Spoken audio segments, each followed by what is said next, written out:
Welcome to Closer to Venus. I'm Johnny Burke. Today's guest is Kendra Lockhart. She is a ministerial dropout and former psychic. Her work involves training awakeners by using higher mind mastery to unlearn collective programming. In this episode, we'll discuss an experience of paranormal intervention as well as messages from future souls.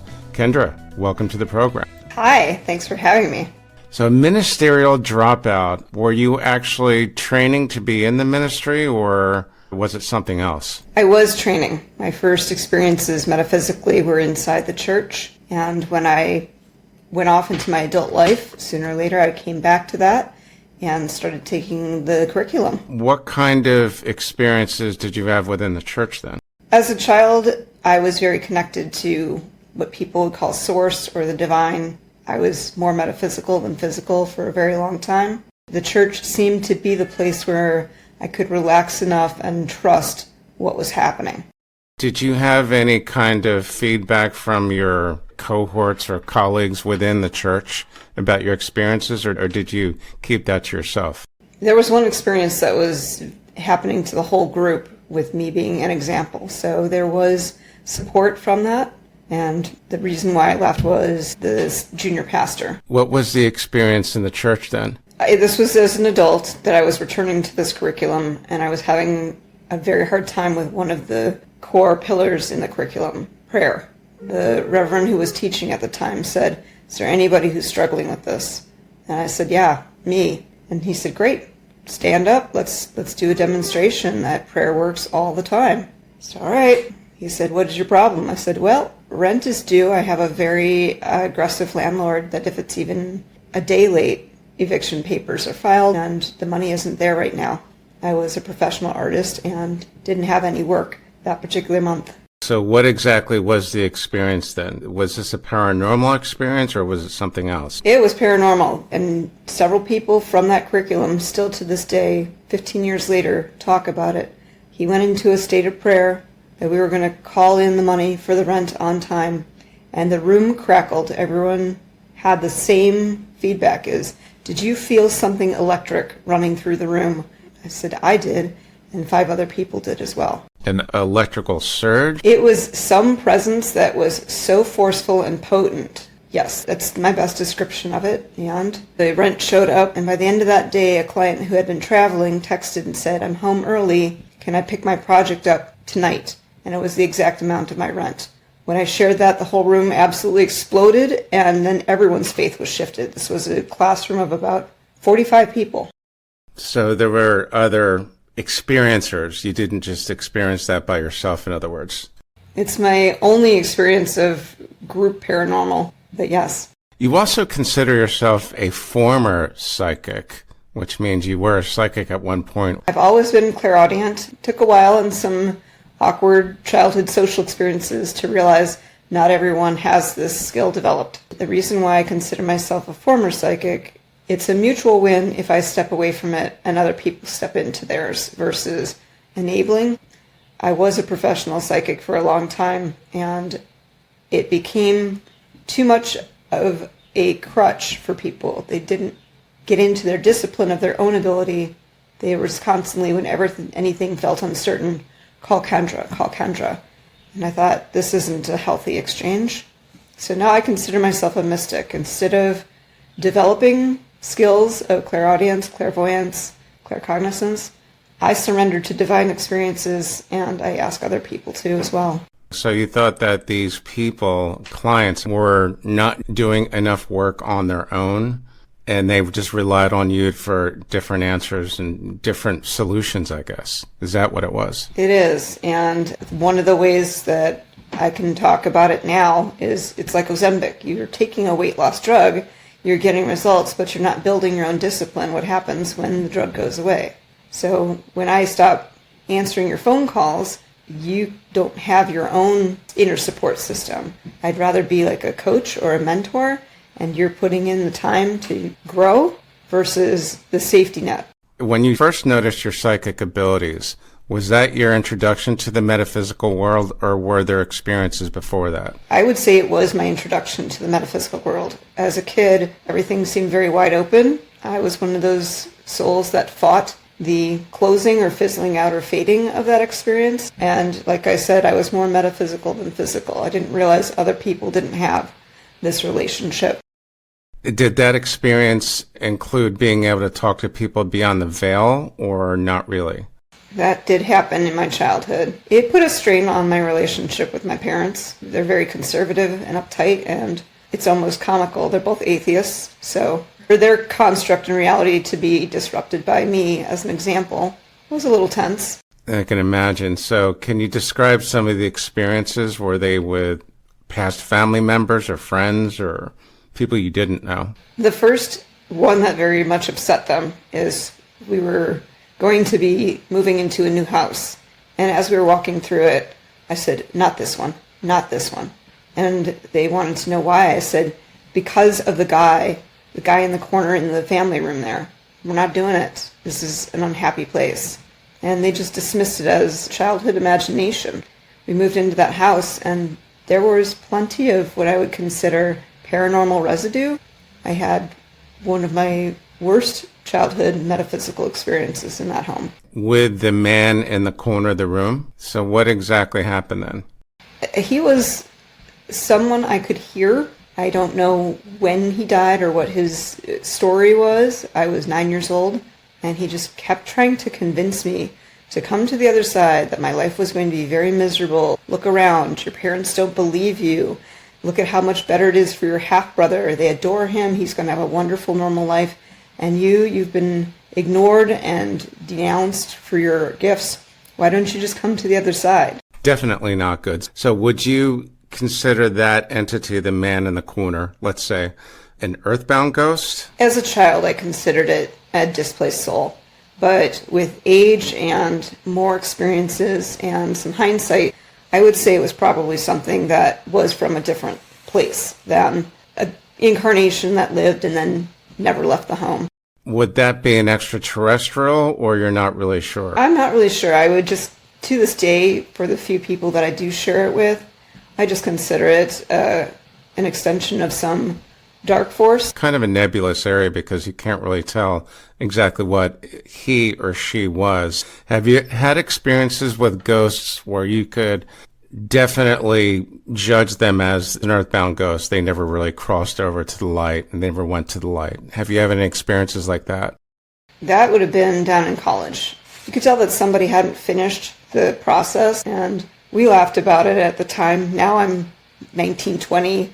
Don't go over to the Crannert Theater. You know, all the old actors are still there. Things like that. When you do walk through those spaces, one of the ways that I can physically sense is there's a temperature difference. Either there's almost like a little pocket of cold or hot. So you've obviously had the ability to communicate from beyond the veil. You also mentioned something about training awakeners. Now, is that related to ascension, or is that something altogether different? I don't necessarily take responsibility for the game of ascension when I do the work. What I do want, like what we're doing here, is to normalize these conversations. We've definitely shut ourselves off from an important experience that can be full of critical information. One of the things I like to do is, because my experience was reverse, is I was always open and had to learn how to develop it to fit a physical reality. I have friends and clients and students who have had a metaphysical experience or something supernatural, paranormal, and they're scared, they're shocked, they're disoriented, and then they shut everything down that could be growth because it was a little uncomfortable. Where I step in is I help people train their intuition, their intention, and their integration so that this becomes more natural, so that you can crawl and walk and eventually run through both worlds. When you mean both worlds, you basically coach them in a manner that makes these metaphysical experiences not so much out of the ordinary? Is that what it is? I'd like them to be normalized. I'd like them to be less jarring for people, and to let them know that perhaps there's something very important in them, like there was for me. My life has to be prepared for situations that came in later was one of the most priceless gifts of my experiences. And I know that friends are suffering because of it. Now, you mentioned something about not being responsible for someone's ascension. Can you tell us a little bit more about that? I think it falls into a little too much of a religious context. I'm careful that I'm not trying to help them through their faith path into going to heaven or whatever their version of ascension is. If they want to bring it back to something a little less biased, if they want to say, hey, I just really am looking to be in a different dimension more often than not, then I'm here for that. Now, you've also had some experiences with messages from future souls. What exactly was that? That was something that I helped to train my abilities psychically, especially the clairaudience. I was in the library reading up on ESP as a kid. I was practicing with Zener cards and asking my half-brother to quiz me. And then the most important breakthrough, my mom had a book. It was very 70s at the time. I think it was Ruth Montgomery. It was automatic writing. So I stole that book from her collection and practiced when she wasn't around. That was what really allowed the experience of future souls to happen. What that looks like is, in the waking state, I went into lucid mind, grabbed my pen and paper, and wrote down a bunch of names. Fast forward 20, 30, 40 years, I've met every single one of them, and they've all been part of my spiritual cohesion, and I've returned the favor to them as I've been part of their awakening and development of their gifts. The ones that came in the dream state were extremely realistic. I had a dream about my future goddaughter. She came to me and said, I need you to be my mother. This is what my name is going to be. This is how I'm going to look. There was a time when I had a false pregnancy, and I felt that soul again. And I thought, I remember you, and I know you want to come through me, but please pick somebody close to me. I've made my decision not to have children in this lifetime, and now she is the daughter of my best friend. And you've had contact with her since then? For 13 years. So how did you determine that she was the daughter of your best friend? Mm-hmm. Okay, how did you figure that out? Because she looks exactly like the one that came in the dream and has the exact same name, which is a very unusual name. I had never heard that name before. Okay. Other than future souls, what do you suppose we would call these people or these entities? Is there another name for it or not necessarily? I don't know what else to call them other than they are a soul who has yet to incarnate. And the reason why this experience was so important to me is because it made me trust my own future. And for whatever the experience was, it showed me time isn't what we think it is. And there are great movies about it in Hollywood. I love the movie Looper. I love the movie Arrival. Is you can have the presentation of your future experience knowing the outcome so that you don't choose against it. It actually supports free will, if anything. So what that sounds like, you were contacted by a soul who's in the in-between space before they're going to incarnate. Does that make sense? Yes. Okay. Now, do you have any experience in that area with past lives and the in-between space? Because it sounds like you have connection. You have some kind of contact with those souls that are about to come down here. There were three. It was my goddaughter. It was a good friend's future son. And then, of course, it was the person that I was told is your counterpart. And all three of them have been the future part of it. Yes, to answer your question, I have had past life contact as well. And it's just really clear. It makes it so much more magical, this loop of life and death, and it takes away the fear. I just know too many people who fight the experience of passing on. You refer to it as a loop, whereas some people would refer to it as a cycle. Birth, life, death, in-between space. You said past life contact. Are these lives that are recalled? Was it in past life regression, or was it perhaps in the dream state? A little of two of those. At one time, to develop my abilities in my 20s, I worked with a woman named Dawn, who's no longer here, who was very skilled at putting you into a lucid state and being able to join you in there and take a look at who are past lives that are with you, who were you in a past life, is there anyone from a past life who is one of your guides for this incarnation of you. And it made a lot of sense because I'd had so much resistance and opposition from my family around becoming a professional artist. They thought that was too risky and too whimsical of a choice, but it's brought me great joy, and I've made 10,000 rings for people who are very much in love. But Dawn let me know that in past lives I was in guilds, and that word always meant a lot to me. And so it just kind of confirmed this thing that I had doubt around. Okay, so with the past lives, you're able to view them. Is this like a film loop, or can you actually step into that time as if it's a current moment? Is that possible? I step into the scenario and I know it's in a certain time because of what I'm seeing and sensing. For example, when I was seeing myself working with glass back in England or France, something medieval, you knew where you were in time. And it was fascinating to realize now I know why this is so natural for me. When you're able to step into that time, could you actually interact with other people and things, or are you more of an observer? I'm an observer. I'm a little cautious. There's not a lot of experimentation when I'm in different spaces like that to see if there can be an interaction in the past life situations. I'll interact with somebody who has crossed over. That I'm happy to do. Sometimes I get the feeling that the dream state, the in-between space, and the afterlife communication are similar things.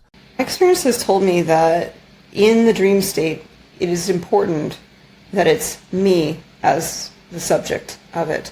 Whatever's coming through is relevant to my understanding, my information, my experience, my awareness.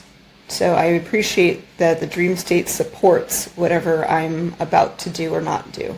As far as contact with past lives, that has been me being the observer to see what someone else is doing. That helps me. It's like one of your characters almost, isn't it? That's a great way of putting it, is to allow that to finish off and not necessarily interrupt it, but just observe and integrate it as far as, I've done this before, and if past lives can roll over, can experiences and talents roll over too? I do believe that. I think it's really a fascinating topic because I think many people, if they were able to experience that, would be tempted to at least learn, can I actually experience it as if I'm right there and interact, or is that not even possible? And the other thing is this, the dream world and the spirit world, isn't it all part of the same realm? That's a great question. I have had people give feedback yes and no. I have heard people say there's a false spirit world, and when you're in dream state or when you're in lucid state, discernment is critical. That would be supported by the experience I had when I was 9 with the man in the corner, that I did not have discernment at 9. I just thought everything that was happening was for the good. Where do I stand on it now as a full adult? In the dream world, there's a lot of me driving. I'm requesting certain experiences or information. I'm looking and questing or searching.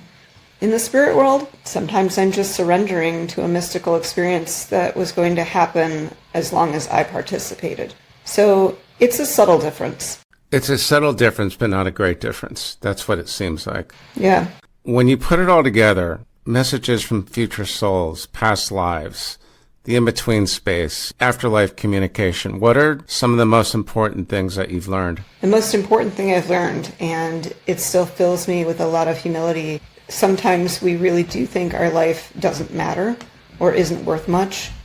If there are forces beyond our 5 senses that are so committed to keeping us on track or making sure that we're safe or that we have information to stay on the journey, I'd say that the most important lesson is you have no idea how priceless your participation in the physical is, if the non-physical is that committed to you. Anything else that we need to know, at least for today?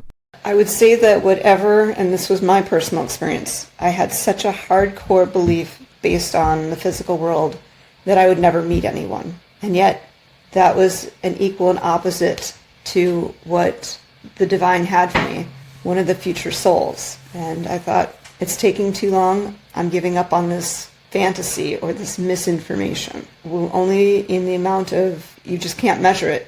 It was only in the most potent of all of my surrenders did I meet him. And just like my goddaughter, the height, the eyes, the name, the location, the lifestyle, the career path, and the talent. It is so comforting to have somebody who is a counterpart when most people aren't sharing your experiences. Thanks for joining us today, Kendra. Really cool information. In the meantime, how can our listeners find you online?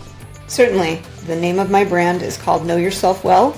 That is the website, knowyourselfwell.com. I'm on YouTube at Know Yourself Well, and I'm on Instagram at Know Yourself Well. You've been listening to Closer to Venus. I'm Johnny Burke.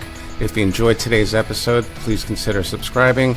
You can find more info on closertovenus.com. Thanks for tuning in, and we'll see you next time.